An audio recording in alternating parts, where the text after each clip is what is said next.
आज तुम्ही पण मला म्हणणार की इतना स्टेमिना कुठून येते, कारण की आज मला कंटिन्यू पाच ब्राईड होत्या. हाय, मी मुना धकाते मेकओव्हर. आज गुरुवारचा दिवस असल्यामुळे मी पूजा करून निघाली ब्राईडसाठी. सगळ्यात आधी मला कामठीला राज रॉयल सेलिब्रेशनमध्ये वैष्णवीचा हल्दी लुक होता. मॉर्निंगला तिचा हल्दी फंक्शन होता, तर आम्ही तिचा मेकअप केलेला आहे. एकदम सटल आणि लाईटवेट मेकअप केलेला आहे. बघू शकता तुम्ही तिचा फायनल लुक. सेकंड मी निघाली नॅनवीच्या लास्ट लुकसाठी. आज हिचा वेडिंगचा लास्ट लुक होता.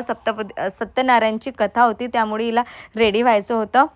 मी तिचा आणि मयूरदादाचा मेकअप करून दिला. ते दोघंही छान रेडी झाले आणि कथेसाठी निघाले. त्याआधी मी त्यांचा फोटोशूट केलेला आहे थोडा बहुत, ते तुम्ही बघू शकता. यांचा फायनल लुक किती छान दिसत आहे. मग मी पोहोचली 1:30 वाजता बरोबर शुभलक्ष्मी हॉलला.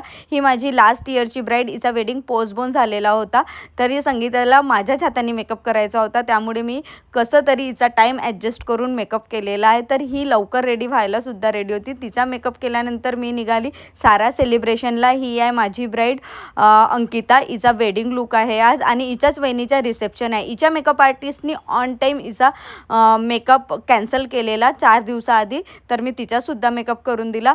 अंकिताचा मेकअप तुम्ही फायनल लुक बघू शकता. त्यानंतर ग्रूमचा मेकअप केला आणि त्यानंतर अंकिताच्या वहिनीचा सुद्धा मेकअप केलेला आहे. तिचा पण फायनल लुक तुम्ही बघू शकता. हिचा आज रिसेप्शन फंक्शन आहे आणि अंकिताची वेडिंग होती, तर दोघांचंही सोबत फंक्शन होतं. त्यानंतर मी पुन्हा वैष्णवीकडे पोहोचली. वैष्णवीचा आता संगीतचा फंक्शन आहे इव्हनिंगला, तर त्यासाठी तिला रेडी व्हायचं आहे, तर तिला मी मेकअप करून दिला. त्यानंतर हेअरस्टाईलसुद्धा केली. ती मला एकटी मॅनेज करायचं होतं, कारण की टीम इथे न आलेली होती. त्यानंतर मी पुन्हा आणखी संगीताकडे गेली. तिचा सप्तपदीचा लुकचा चेंज होता.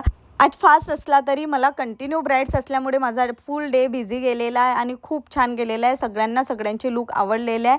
तर भेटूया नेक्स्ट व्लॉगमध्ये. बाय.